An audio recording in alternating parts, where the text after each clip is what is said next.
LiberalViewer presents. So, welcome to the October 30th edition of Monday Media Mixup. Thanks for joining me. I'll be using the dozen best, most newsworthy clips I picked out from the Sunday morning news analysis shows from the big five corporate outlets of ABC, NBC, CBS, CNN, and Fox News, the so-called corporate media here in the United States, for which would be a really informative, educational, fair use media criticism and political commentary show for you all tonight. As you can see from the video title, my main topic is Republican Party goes full MAGA with MAGA Mike Johnson Speaker of the House. That's right, after 3 weeks, the Republicans finally elected a Speaker of the House unanimously with Republican votes, and he's this little known Republican from Louisiana who used to be a lawyer for the Alliance Defending Freedom, which I know a lot about because they opposed the ACLU on a lot of uh, issues having to do with LGBTQ rights and separation of church and state. Our new Speaker of the House doesn't really believe in separation of church and state and kind of uses the Bible as his guide to policy, which I'll get into when I get through this main topic. Uh, I will also have all 5 of the news summaries, which cover the ongoing conflict between Israel and Hamas. That was the main topic of all the news programs, and they didn't all do that great a job of covering this very right-wing Speaker of the House being elected, representing like even more the total Donald Trump MAGA takeover of the Republican Party. Uh, but I will discuss the Israel-Hamas conflict a little bit as I'm showing you those news summaries. And for my political comedy, well, this was a news conference with the incoming Speaker of the House, MAGA Mike Johnson, taking a few questions from the press last Wednesday. This is like 10:30 at night Eastern time, and one of the questions this ABC reporter Rachel Scott asked, MAGA Mike Johnson was one of the architects of this lawsuit or this amicus brief from a bunch of Republican members of Congress that joined this Texas lawsuit to throw out the results of the election in 4 key states, Michigan, Wisconsin, Pennsylvania, and Georgia, I think, were the 4 states. They wanted to just throw out the results as unconstitutional, and now MAGA Mike Johnson is going to be the Speaker of the House, possibly when the House of Representatives has to fulfill its constitutional duty to certify the results of the 2024 election. And so that's an important thing to ask about. But the Republicans were having none of it. This, Virginia Foxx, this Republican from North Carolina, yells, like, shut up at the reporter a couple times, which that is like, I guess, the state of the Republican Party right now, and I'll talk about that a little more after we watch that short clip from C-SPAN together over here. Can you help lead the efforts to overturn the 2020 election results for you? Oh, Next question. Next question.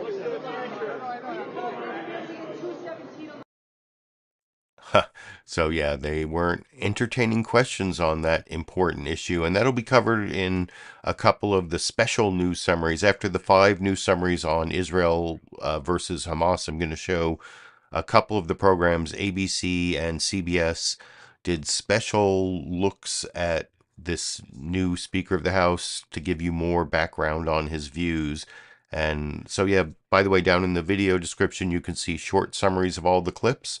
The next 5 are the news summaries. That's clips 2 through 6. Then clip 7 will be the ABC summary of the views of our new speaker. And then clip 8 will be the CBS one. So that's where we're going. But now we're going to the conflict between Israel and Hamas.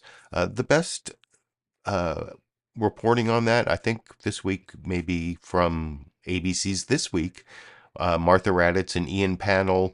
Even though Ian Pannell was not reporting from Gaza, he did get a lot of information. I think they're like every week as we get farther from the atrocious Hamas terrorist attack on Israel on October 7th, and now there's supposedly thousands and thousands of Palestinian deaths from the response, including half of the population of Gaza is children, so there are a lot of children, and it's hard to know exactly how many people, but I think you get a flavor of the suffering that this war is having on all the people in Israel and Gaza and even the West Bank, and I'll talk about that a little more after we watch that news summary from ABC's This Week with George Stephanopoulos from Martha Raddatz and Pannell together over here. Good morning and welcome to This Week. As we come on the air this morning, the war in Israel front and center. Israeli ground troops have now pushed into Gaza, backed by a massive bombardment. Israeli Prime Minister Benjamin Netanyahu warning of a long and difficult road ahead. A widespread communications blackout was imposed, no internet, no phones, further isolating the coastal strip, although some has been restored this morning. United Nations Secretary General Antonio Guterres was in Qatar Saturday, where he renewed his call for an immediate ceasefire, expressing alarm over the deteriorating humanitarian situation for Palestinian civilians. It is a reminder of the shocking toll this three-week war has taken after the brutal terror attack by Hamas killed more than 1,400 in Israel. The Israeli military has called up more than 300,000 reservists and launched more than 7,000 airstrikes on the Gaza Strip since. The Gaza Health Ministry, run by Hamas, says more than 8,000 have now been killed there, including 3,200 children, a figure the Israelis dispute. And the Israeli military now estimates 230 hostages are still being held by Hamas. We will speak with White House National Security Advisor Jake Sullivan about it all in a moment. But first, Chief Foreign Correspondent Pannell starts us off again from Israel. Good morning, Ian. Yeah, good morning, Martha. Israel isn't calling this an incursion, but that's exactly what it looks like. After its troops crossed into Gaza on Friday night, and this morning, 2 days later, not only staying there, but advancing. After 3 weeks of aerial attacks, Israel's ground operation has begun. Tanks rolling across the border into Gaza after the heaviest, most relentless bombardment since the October 7th massacre in Israel. The IDF claiming it's expanding its ground operations this morning, pushing deeper into the Gaza Strip. Hamas releasing this video online, it claims shows its forces attacking an Israeli military convoy inside Gaza. Amid growing concerns from Israel's allies, not least the United States, about the humanitarian situation, the IDF again urging civilians to move south. To the residents of northern Gaza and Gaza City, your window to act is closing. After weeks of bombardment and under a complete siege, the healthcare system there reportedly collapsing. Dr. Gandil says he has little to offer patients. You have lack of medical equipment, we have lack of medical supply. We are just giving some peaceful word for them to die. Ambassador Mark Regev, advisor to Prime Minister Netanyahu, telling me the operation ahead will be long and challenging. Are the Israeli Defense Forces up to it? Ultimately, Hamas, we have no illusions. They're a ferocious, fanatical, barbaric enemy, and our soldiers are prepared. As the military activity intensifies, Gazans paint a bleak picture amid reports of thousands of civilian casualties. Abu Dakal, one of hundreds of Americans trapped in Gaza, able to send us this audio message. The most noticeable and scariest of all is the sound of missile whistles that you could hear flying over the house. This week also saw worrying signs that perhaps this conflict could spread. The U.S. military retaliating for multiple attacks on its forces in Iraq and Syria. My warning to the Ayatollah was that if they continue to move against those troops, we will respond, and he should be prepared. But this morning, Iran's president warning that Israel has, quote, crossed the red lines, which may force everyone to take action. Bring them home! Bring them home! And while military operations expand, the families of the more than 200 hostages held in Gaza holding a vigil, and in a meeting with Israeli Prime Minister Bibi Netanyahu, asking him to explain how the ground operation does not endanger the lives of their loved ones and helps bring them home. Martha, this morning, an unseemly spat breaking out over a tweet by the Israeli Prime Minister blaming security and intelligence for failures that led to the October 7th attack. Netanyahu then coming under fire from all sides, deleting the original tweet this morning and then issuing a new one apologizing, saying, quote, "I made a mistake." It's an extraordinary episode that speaks to the deep political divisions in Israel, even while the nation tries to unite around this war. Martha? Ian Pannell, thanks so much. Joining us now is President Biden's National Security Advisor, Jake Sullivan. Good morning. And Jake Sullivan was on a couple programs. I'm not really going to take any clips from those interviews because it's not on my main topic, but I did think that was good coverage from Martha Raddatz and Ian Pannell. I especially think that's significant, the tweet and delete from the Prime Minister of Israel, Bibi Netanyahu, where he attacked his security services and the military for the October 7th surprise and then had to delete it. And I think actually maybe one of the few good outcomes of this whole Israel versus Hamas conflict may be the fall of Benjamin Netanyahu as Prime Minister of Israel. Finally, because he is not good for peace in the Middle East, in my personal opinion. But I also wanted to point out the way that ABC reported those casualties there. They talked about the brutal terror attack by Hamas killed more than 1,400 in Israel, and then later they talked about the 7,000 airstrikes on Gaza. Since then, that the Gaza Health Ministry run by Hamas says more than 8,000 have now been killed, including 3,200 children, a figure the Israelis dispute. So I don't know how you want to balance out that carnage. I see some live commentary going on about whether Israel is a terrorist state and or whether they're engaging in terrorism. The best reports I've seen so far in the corporate Western media are that Israel is trying to target the command and control and the tunnel infrastructure of Hamas, and they told people to leave the north, and they're still killing many innocent civilians, and whether targeting civilians is worse than collateral damage to civilians when you're trying to target military targets. That's a philosophical conversation I talked about a few weeks ago, and I mean, I think there is a moral difference, but that doesn't mean that the actions of Israel are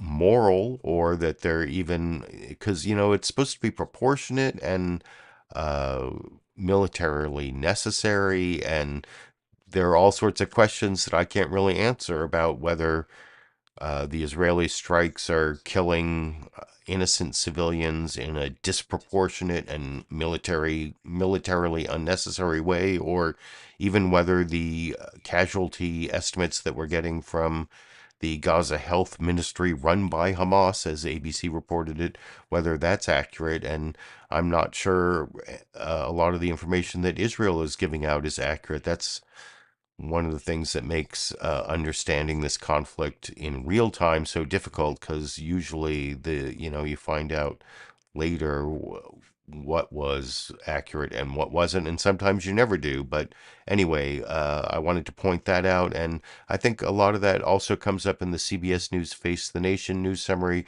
This week it's Margaret Brennan and their reporter Charles D'Agata. They don't have Charles D'Agata, I think, still does a good job of covering the Palestinian viewpoint, even though they don't have the two reporters. What was his name? Ayam Taib, or I'm probably misremembering his name, but they had one reporter covering the Israeli side mostly, and then another the Palestinian side. This week, I think Charlie D'Agata does a pretty good job of covering both. fairly comparable to what you just saw from ABC with Ian Pannell, and I'll talk about that a little more after we watch that clip together over here. Good morning and welcome to Face the Nation. I'm Margaret Brennan in Washington. There has been a significant escalation in the fighting between Israel and Hamas in the last 48 hours. In Gaza, the humanitarian situation has deteriorated even further. There has been no pause to let aid trucks in days. Some communication systems have been restored today following a blackout that started on Friday. Meanwhile, there have been more attacks from Iran-backed militia groups targeting U.S. forces in Iraq and Syria. The Eisenhower Carrier Strike Group has crossed into the Mediterranean Sea, where it will join with other U.S. Navy assets already in the region. We begin this morning in Tel Aviv with our Charlie D'Agata. What the Israeli government calls its second stage of the war began with its fiercest aerial onslaught yet. Then an artillery barrage, according to Israeli Defense Forces video, and tanks, flanked by soldiers on foot rolling inside Gaza without pulling back this time, even if Israeli officials stopped short of calling it an invasion. Prime Minister Benjamin Netanyahu called it Israel's second war of independence. The war inside the Gaza Strip will be long and difficult, he said, and we are ready for it. Addressing whether what aid agencies call the catastrophic crisis unfolding inside Gaza constitutes a war crime, he said, the IDF is the most moral army in the world. The IDF does everything to avoid harming those who are not involved. But each airstrike and artillery shell brings more death and destruction for more than 2 million people with nearly nowhere to take shelter. The Hamas-run health ministry now says more than 8,000 people have been killed, around half of them children.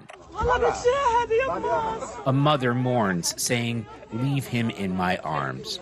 There are fears for those held beneath Gaza, too.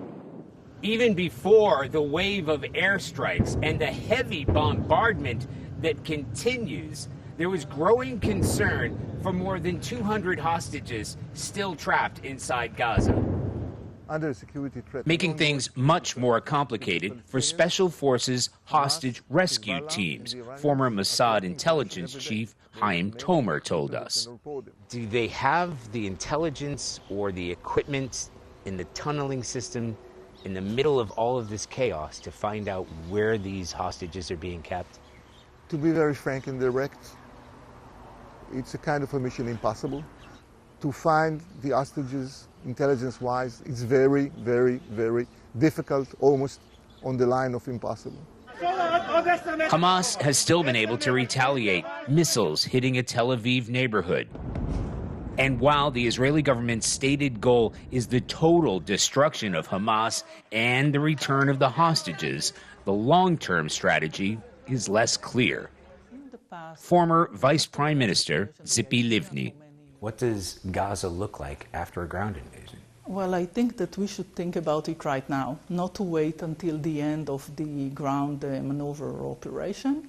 Look at the situation and think not just about the next day, but about the next year, next 10 years. Think about the future. Now, it's clear, should be clear, Israel doesn't want to reoccupy Gaza. But how Israel's new phase of the war is waged, how long, how many more people may die, will determine whether it remains confined to this tragic little corner of the Middle East or ignites the region. This morning, the UN raised alarm that civil order is starting to break down inside Gaza. Thousands of people storming their warehouses and distribution centers in a desperate need for wheat, flour, and hygiene supplies. Margaret? We go now to White House National Security Advisor Jake Sullivan. And again, no Jake Sullivan clip, but I think that those are two good reports to juxtapose. That I think that every week we're getting a little bit more about the suffering of Palestinians in the corporate media here in the United States, at least in four of the big five outlets, not Fox News, of course, because it is adamantly pro-Israel, like barely has any Palestinian points of view. That'll be the next news summary I'm going to show you. But did you see there that Charlie D'Agata started with like Benjamin Netanyahu's claim that the IDF, Israeli Defense Forces, is the most moral army in the world. The IDF does everything to avoid harming those who are not involved. And then his response to the quote from Benjamin Netanyahu is, but each airstrike and artillery shell brings more death and destruction from more than 2 million people with nearly nowhere to take shelter. The Hamas-run health ministry now says more than 8,000 people have been killed, around half of them children. So CBS is also like saying the information's coming from Hamas, but they're saying 8,000 civilians, half of them children. Very similar to what you saw from ABC. Here is what you get from Fox News Sunday, however, with Shannon Bream and Trey Yingst. I think you see right at the very beginning, Shannon Bream devoted like a huge part of the program to this like Fox News propaganda effort to make it seem like Democrats are soft on crime, which means that, you know, you don't lock people up enough, and that's why crime increases, which there's like no evidence for that, and a lot of evidence for the opposite, that you know, the more you put people in cages for long periods of time, the worse your society gets. But anyway, that's a whole issue that I'm not even going to talk about. Although I've been thinking there was like this one clip from Fox News Sunday that was so egregious, I thought I might make a separate video later in the week. You can tell me if that's something that interests you, if I can talk about how like Fox News is dumb on crime, not soft on crime or something like that. But anyway, that's a whole other issue, and instead I will show you Shannon Bream and Trey Yingst after that brief mention of crime, talking about this is obviously the most pro-Israel of the news summaries, and I'll talk about it a little more after we watch it together over here. Hello from Fox News in Washington. We will take you across the country for our Crime in America special today. But first, we want to get to the very latest on the situation in the Middle East. Israel has expanded its ground operations in Gaza over the last couple of days.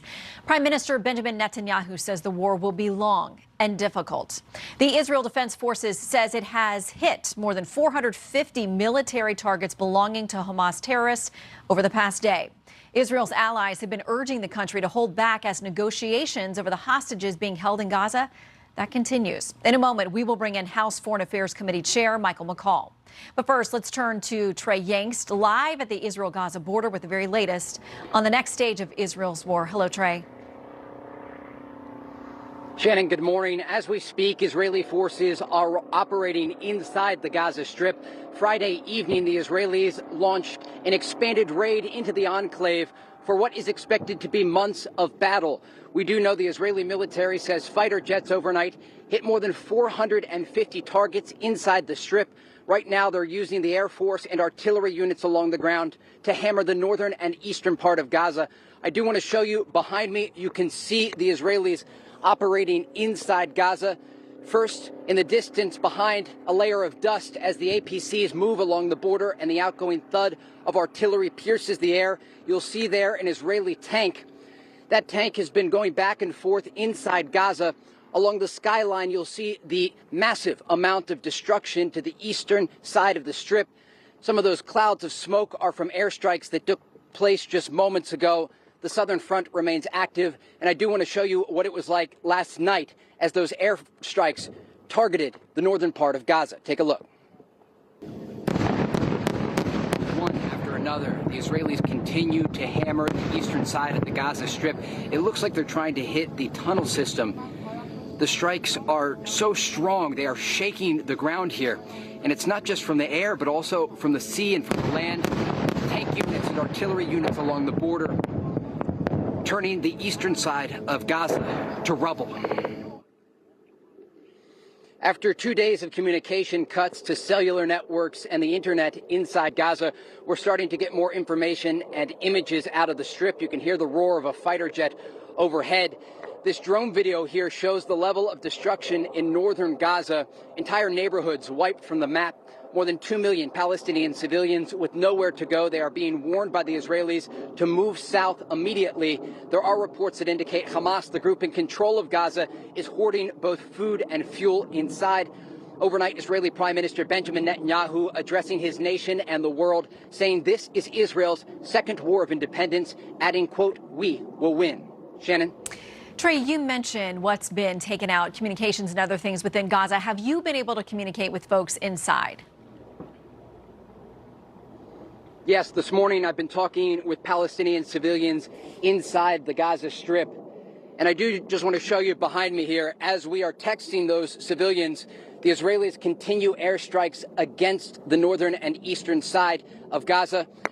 That one civilian that I talked with, who was just south of Gaza City today, asked one question, and it was a question that I think pierces the minds of so many Palestinians. He said, the question now is why we will continue our life. So many Palestinians in desperate need of medical aid and supplies, and at this point in the war, that aid is simply not making it into Gaza. Shannon? All right, Trey Yingst reporting from Israel, live for us around the clock. Trey, thank you to you and your crew. All right, joining us now, House Foreign Affairs Committee Chair, Texas Republican Michael McCaul. Great to have you back. So, yeah, there you saw Trey Yingst reported, he used the word Israel targeting a lot of times to make it seem like Israel's always hitting their targets. No mention of the 8,000 Palestinians killed, half of them children, that you saw from CBS or similarly from ABC.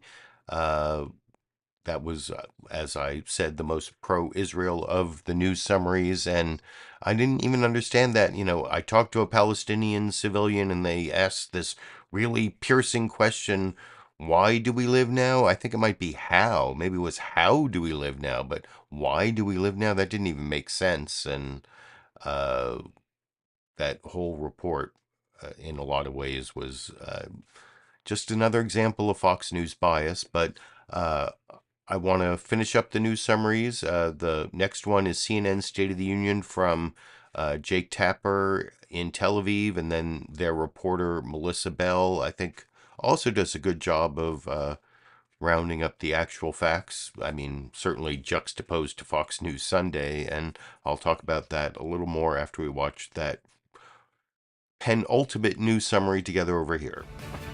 Hello, I'm Jake Tapper in Tel Aviv, where Israeli bombardments of Gaza lit up the sky overnight. CNN teams here are hearing constant explosions and some machine gun fire, with drones, helicopters, and Israeli fighter jets circling the skies. Israel says the next phase of its war against the terrorist group Hamas has begun, with Israeli leaders confirming their troops are inside Gaza and prepared for a, quote, long and difficult fight. We're just now getting our first looks at the damage inside Gaza as lines of communication to the area are slowly coming back online after they were cut days ago, prompting increasingly dire warnings from aid workers about the conditions for civilians there. There's 2.3 million Palestinians in Gaza. In Israel, that concern is shared by the families of Hamas hostages still trapped in Gaza. They fear the barrage of Israeli attacks make it less likely their loved ones will ever return home.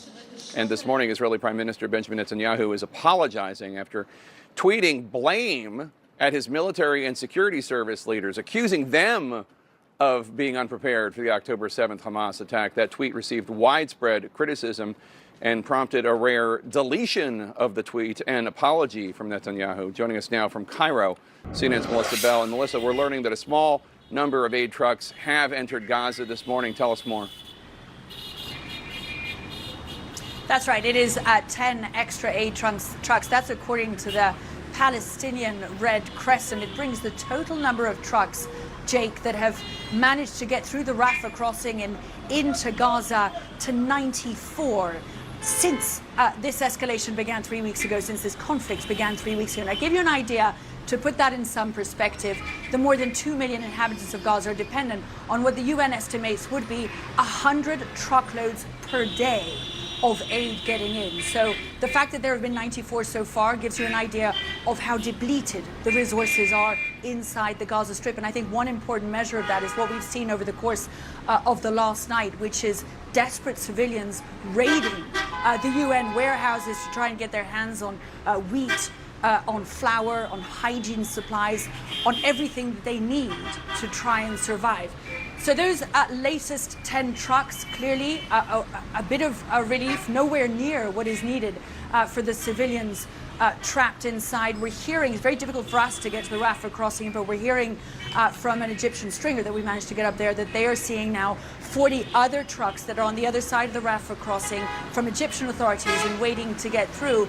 The difficulty is the checks that are being imposed on those convoys by Israeli authorities. Now, we've been hearing also from the Israeli military over the course of the weekend saying, the course of this last few hours, Jake, saying, look, we're going to hope to get more aid trucks in, but it's extremely slow, and we're wanting to check every aid truck that's going in because we're concerned about what is getting into the Gaza Strip. And I think that gives you an idea of why this process is so painstakingly slow, Jake. All right, Melissa, thank you so much. Joining us now to discuss President Biden's National Security Advisor, Jake Sullivan. Jake, thanks so much. And that's the third Jake Sullivan interview from which I will not be taking a clip, but I think the CNN State of the Union news summary was okay.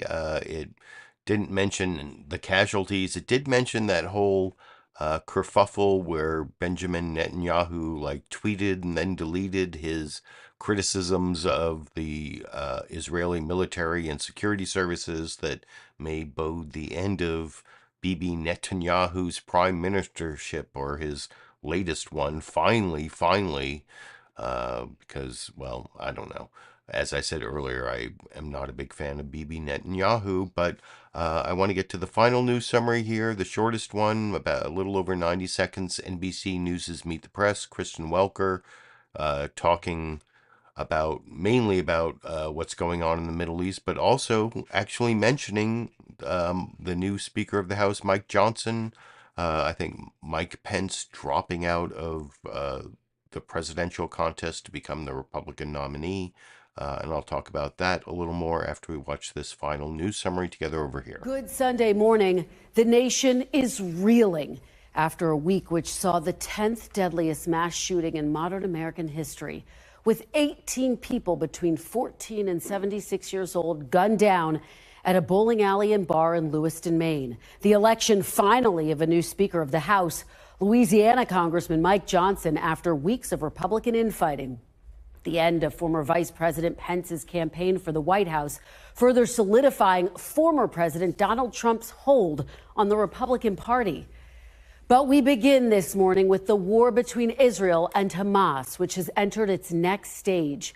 On Saturday, Israeli Prime Minister Benjamin Netanyahu said Israeli forces had entered the Gaza Strip on Friday, beginning the second stage of the war, but he avoided calling the campaign an invasion. The escalation has intensified domestic pressure on Israel's government to secure the release of the 230 hostages seized in the October 7th attack. Netanyahu met with family members on Saturday. For its part, the U.S. carried out airstrikes on a weapons and ammunition storage area in eastern Syria on Friday, in retaliation for recent rocket and drone attacks on American forces in Iraq and Syria. Here's Prime Minister Netanyahu. Our fight inside the Gaza Strip will be long and difficult, but we are prepared for that. This is our second war of independence. We will fight for the protection of our homeland. Joining me now is Florida Governor Ron DeSantis. And I will show a clip of that Ron DeSantis interview. Kristen Welker sort of asking him about the new Speaker of the House, Mike Johnson, not Ron Johnson of Wisconsin. No, Mike Johnson of Louisiana is the new Speaker of the House. Ron Johnson's the senator from Wisconsin. Sorry about that. But what she actually asked Ron DeSantis about is something Mike Johnson said about gun control, or you saw also Kristen Welker was the only one of the news summaries. NBC News' Meet the Press with Kristen Welker mentioned this shooting in Maine, which made it in a couple other places in the news summaries or in the news shows, though I think it's kind of weird that whether a mass shooting makes it into the Sunday morning shows depends on what day of the week it happens. and that Maine shooting was in the middle of the week, and then by Friday, Saturday, they had already found that the shooter had killed himself, and so by Sunday it was like fading into the background of all the mass shootings. But I'll talk about that a little more when I get to the final clip, where Kristen Welker asks Florida Governor Ron DeSantis about our new Speaker of the House, Mike Johnson, and his claim that, well, the mass shootings, it's a problem of the human heart, but doesn't really ask, well, do American human hearts, are they different from all the other hearts in the world? Because, all the other people in the world have human hearts, and they don't have all these mass shootings, and probably has something to do with the AR-15s, really, and the easy access to weapons of, well, not mass destruction, but like weapons of military destruction. And anyway, I'll get to that when I get to the final clip, number 12, if you're looking at the short summaries of the clips down in the video description. But I promised you earlier that even though those news summaries did very little to cover my main topic, only NBC even mentioned the new Speaker of the House, there were two of the big five corporate outlets that did a little bit of an analysis of how we got this really extreme right-wing Speaker of the House, Mike Johnson, who believes that abortion should be outlawed, that we should follow the Bible as our guide to our policy in the Congress, that LGBTQ people should not have rights, that homosexuality is immoral and same-sex marriage is immoral. And anyway, two of the outlets went through some of these very extreme views from our new MAGA Mike Johnson Speaker of the House, ABC, and then CBS. First, here's ABC's Martha Raddatz handing it over to Mireya Villarreal, who I'm mispronouncing her name, sorry. But anyway, here's that news summary on our new MAGA Mike Johnson Speaker of the House that I'll talk about with you a little more after we watch it together over here. The Honorable Mike Johnson of the state of Louisiana, having received a majority of the votes cast, is duly elected Speaker of the House of Representatives for the 118th Congress. That is Congressman Mike Johnson, elected as Speaker of the House after 3 weeks of Hill chaos. With only 7 years in the House, Johnson became the Speaker with the least experience in 140 years. If you had never heard of this staunchly conservative congressman, it is not surprising. So we sent our Mireya Villarreal to Johnson's home district to find out more about the man now second in line to the presidency. Nestled in the northwest corner of deep red Louisiana along the banks of the Red River is Shreveport, Louisiana, the place newly elected Speaker of the House Mike Johnson calls home. First elected to Congress just 7 years ago, his isn't exactly a household name. Even here at a local barber shop in Houghton, Louisiana, his own district. So what y'all's take on Mike Johnson? What's that? On Mike Johnson, our Speaker of the House? I ain't even pay no attention to him.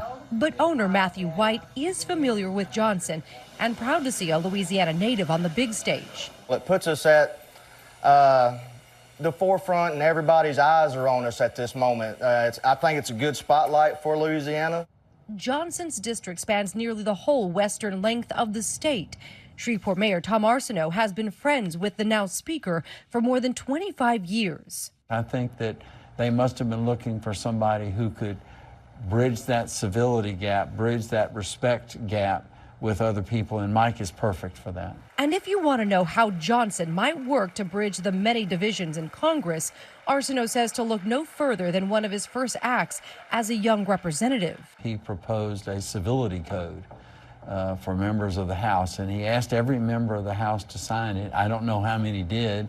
In neighboring Bossier City, Lisa Johnson is president of the Chamber of Commerce and close friends with the new Speaker, his wife, and 4 kids. They are a piece of the fabric of the community. As an evangelical Christian, she says he doesn't shy away from leaning on his faith. You know, he's been asked the question, where do you get the guidance from?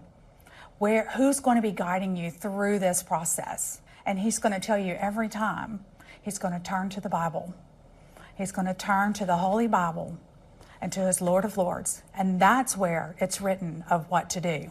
In fact, Johnson's religion is the cornerstone of his politics. Go pick up a Bible off your shelf and read it. That's my worldview. In a Facebook post just last year, Johnson argued biblical beliefs couldn't be separated from public affairs, a sentiment he's long championed. Our generation has been convinced that there's a separation of church and state. Right? We heard that term all the time. And most people think that that's part of the Constitution, but it's not. In the early 2000s, he worked as an attorney for what is now the Alliance Defending Freedom, a faith-based advocacy group. He argued against decriminalizing same-sex sexual activity, calling homosexuality a dangerous lifestyle in a 2004 Shreveport Times editorial. He's also supported the idea of a nationwide abortion ban and was strongly against Roe v. Wade. Roe v. Wade gave constitutional cover to the elective killing of unborn children in America. And back in 2021, he voted against certifying the results of the 2020 presidential election after repeatedly pushing false claims of voter fraud. When you have, a software system that is used all around the country that is suspect because it came from Hugo Chavez's Venezuela. While sticking to some of his extreme conservative convictions will be challenging, Louisiana political reporter Greg Hilburn believes Johnson's bigger test is uniting his own party. If he can keep them united, it just takes such a small number to throw things off the rail now because it's such a razor-thin majority. For this week, Mireya Villarreal, ABC News, Shreveport, Louisiana. Our thanks to Mireya. So, yeah, there you can see a pretty good report from ABC on what may be the most important topic for U.S. politics this last week, despite all those news summaries about Israel versus Hamas and the latest stage of that war. But a very extreme right-wing Republican has now become Speaker of the House, doesn't believe in separation of church and state, believes abortion should be outlawed nationwide, believes that homosexual activity should be illegal, never mind legalizing marriages, marriage equality totally out the window.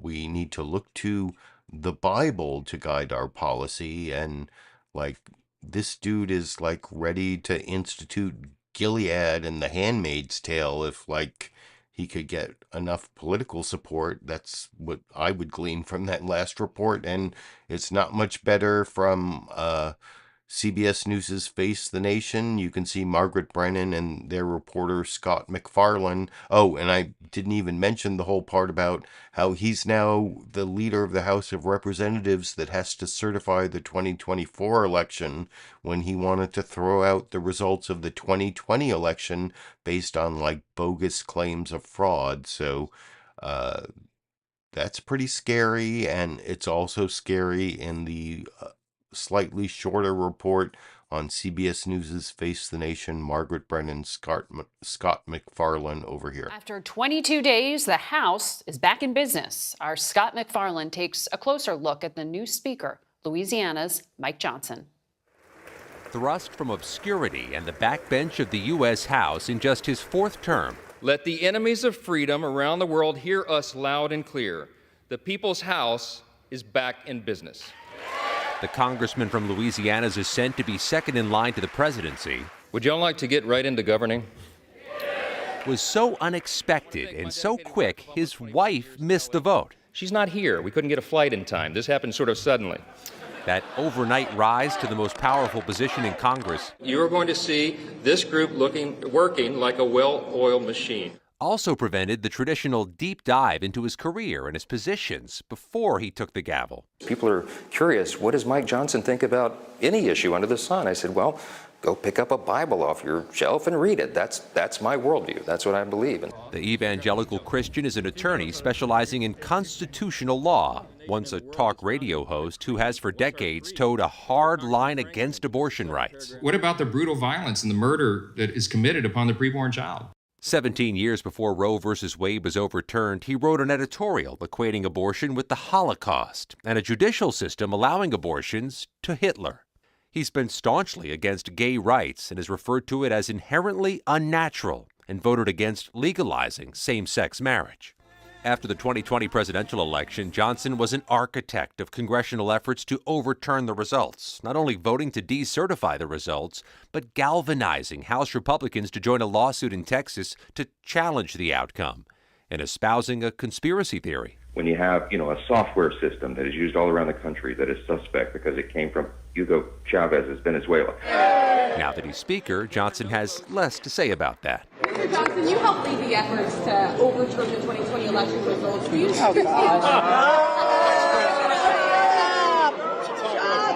But if Republicans maintain the majority next November, Johnson would lead the House in the next certification, January 6, 2025.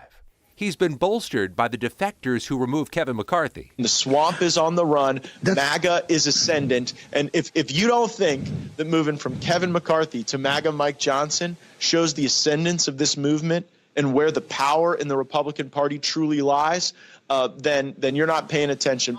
And those same defectors are the ones open to shutting down the government if their demands aren't met.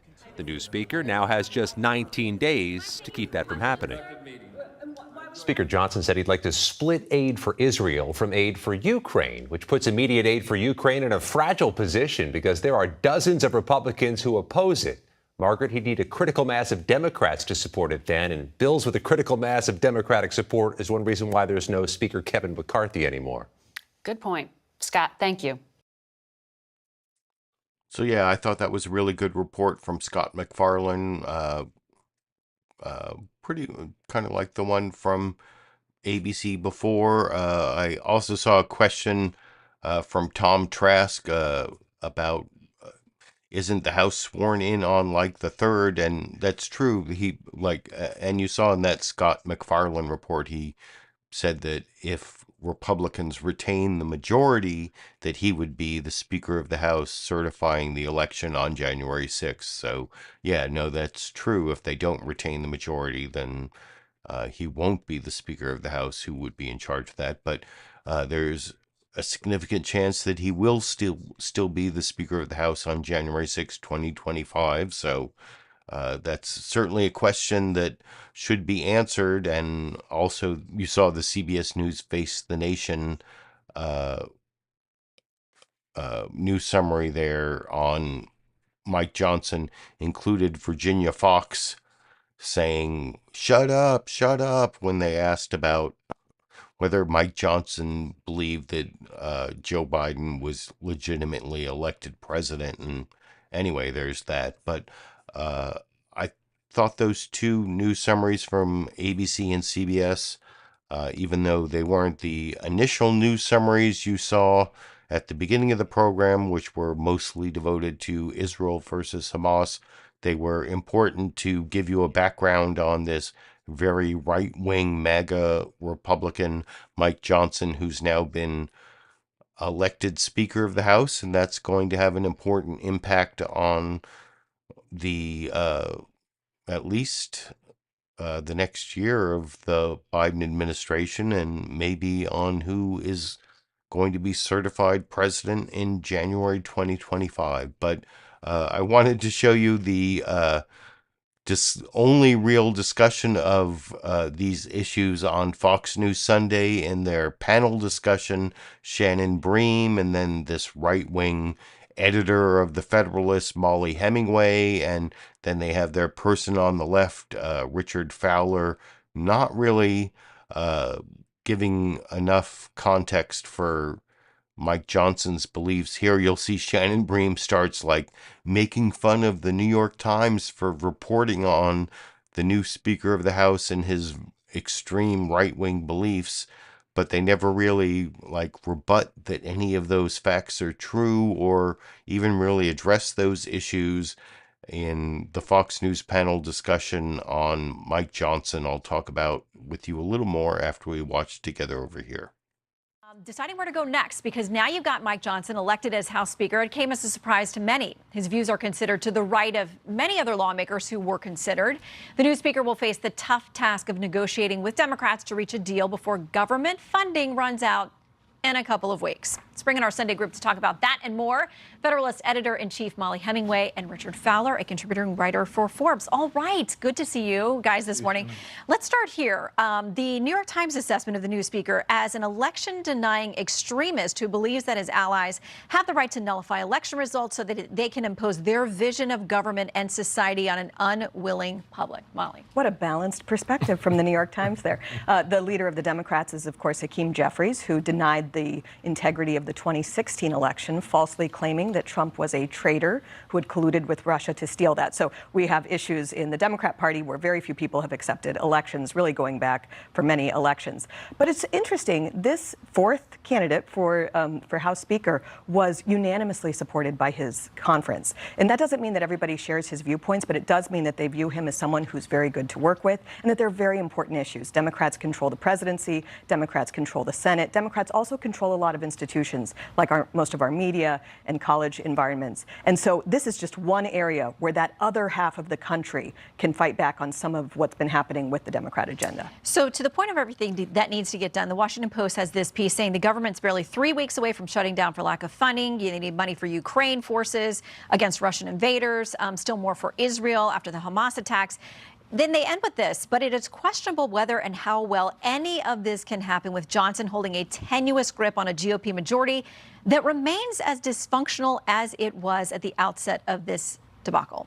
So, Richard, I mean, they did enough to get a speaker done, but he's still going to be, it's the herding the cats. Well, I think that's the problem, right? Bravo for the Republican caucus for finally getting a speaker after a number of weeks. But what the chairman laid out just a couple minutes ago is quite a hefty agenda to try to get done in the world in which the makeup of the GOP caucus has not changed. Neither has the motion to vacate. So the moment in which somebody does not like what this speaker has done, one member of this caucus can say, I don't like it anymore, and we could be back to where we've started. Not to mention the fact that you have to get a border bill through, you have to get Israel funding through, you might have to get Ukraine funding through, on top of the fact that you still have to keep the government open. This remains a really big problem for this new speaker. Not to mention, on top of everything else, this is somebody who's new to the job. He's never actually been a chairman of a caucus. He doesn't have any fundraising experience. So what caucus members depend on the speaker to do is to raise money and to help them maintain their majority. This speaker has problems with all of that. Well, and it comes at the time the Gallup is now telling us their latest numbers that Congress has fallen to a 13% approval rating. I mean, Molly, people have lost their confidence in their ability to get any of these things done that we've talked about. Well, I think for the Republicans, the challenge will be less about, people in D.C., they talk about fundraising. I think a lot of Americans are looking for leadership, and with leadership, they will give political support. They look at what's happening in D.C. They look at what the Biden administration has done, intentionally rejecting everything from the previous administration, Donald Trump's border policy, to his foreign. And then they actually segue into the problems with the Biden administration. What a surprise from Fox News. But yeah, that was like basically the only point on Fox News Sunday where they addressed the extreme right-wing views of the new Speaker of the House, MAGA Mike Johnson.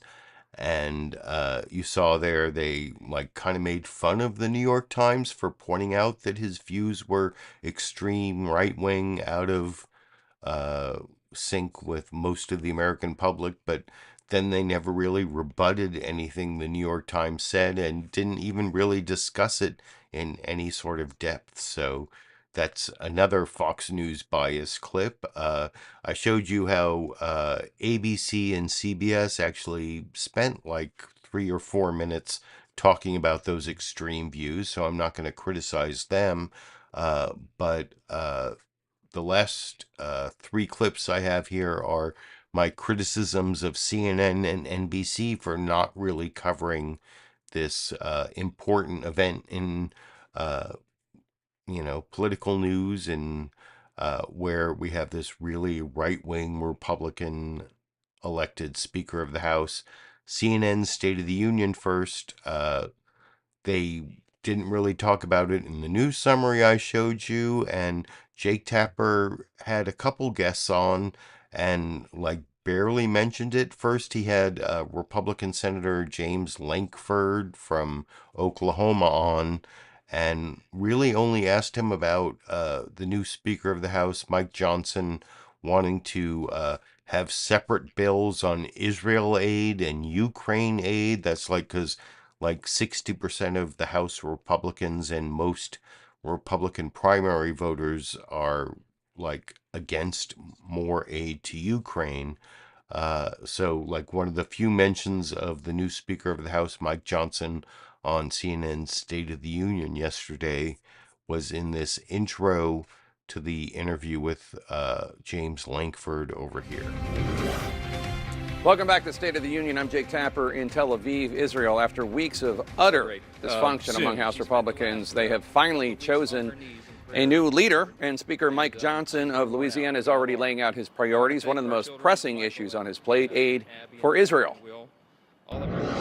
Our next guest is on the Senate Intelligence Committee, Senator James Lankford, Republican of Oklahoma. Senator, thanks so much for joining us. So the U.S. has been encouraging Israel to delay.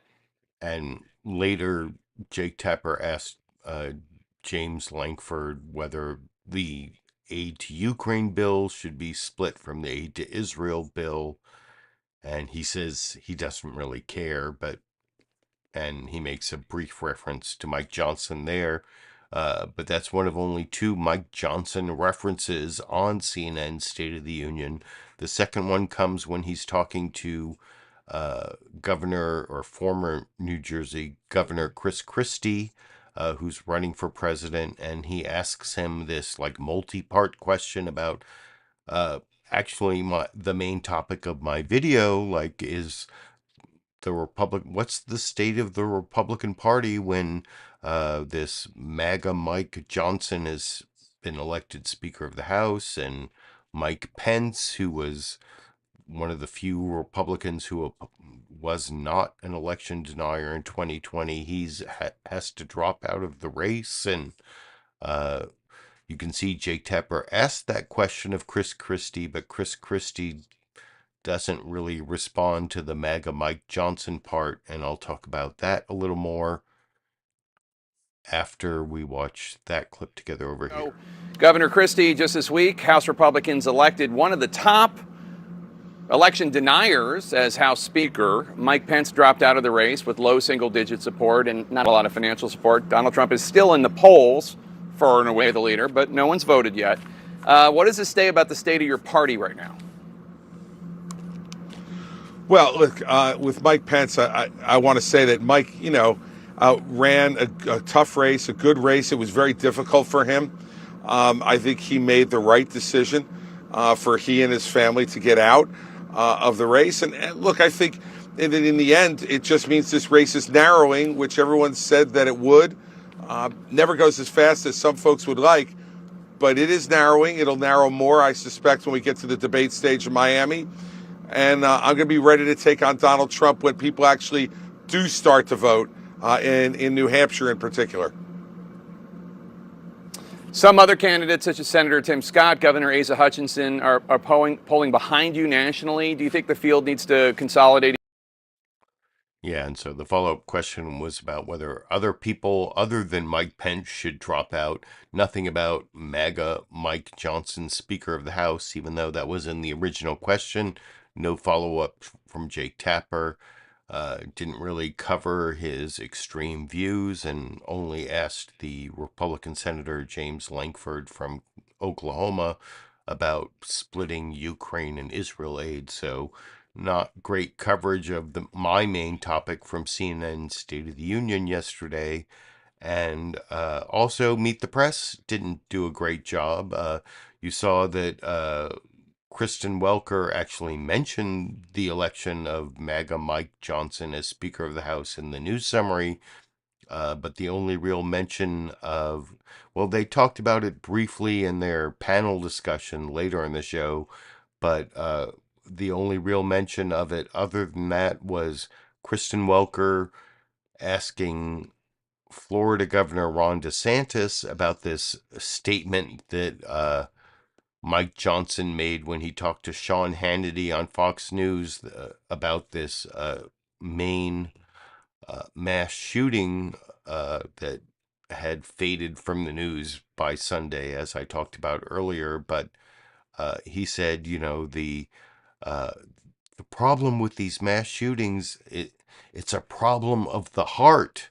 It's a problem of the heart. And the immediate follow-up question should be, well, are American hearts so much different from hearts all around the world where they don't have all these mass shootings because they don't have access to all these guns? But Kristen Welker never really did that follow-up, as I'll talk about a little more after we watch this final newsmaker clip together over here. Let's turn to another key domestic issue, the horrific mass shooting in Maine. And I want to get your reaction to what the newly elected Republican House Speaker Mike Johnson had to say about it this week. He said, quote, "At the end of the day, the problem is the human heart. It's not guns." Do you agree with him? Well, first of all, I think this was a very tragic thing. And, my heart goes out to all the victims in this. Truly horrific. I think in this case, there was a medical intervention, a health intervention. He clearly had problems. He was involuntarily committed. He would not have been somebody that would have been a prohibited possessor, or he would have been a prohibited possessor based on that adjudication. So this is, I think, an example where clearly this is a guy very well trained, had a lot of skills, and then went off his rocker. There was an intervention, but it wasn't enough. So I'd like to know, why wasn't there more done? We've seen instances throughout the country where there have been a lot of signs where people have maybe been referred, but then they don't go through with everything. And I think that's going to be probably what we end up finding out here. I'm somebody that said publicly, we've had a major push over the last 40, 50 years for deinstitutionalization of people. And I'm not saying you got to go all the way back, but I do think that we tend to pass the buck with some of these people and just kind of hope that they don't do anything wrong when there's a lot of signs. So I would be more aggressive on some of those fringe people who clearly are demonstrating signs that they're a major danger to society. Let me ask you about your call to institutionalize people, though, because we are learning new details about what did and did not happen.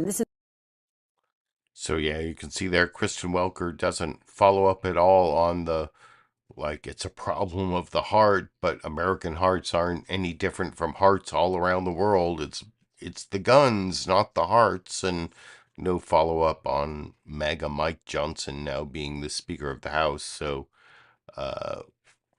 that is my final newsmaker clip. I hope you enjoyed the time and effort I put into picking out these 12 newsmaker and news summary, and there was that C-SPAN clip at the beginning, but I hope you enjoyed the time I put into picking out my 12 clips and adding my media criticism and political commentary.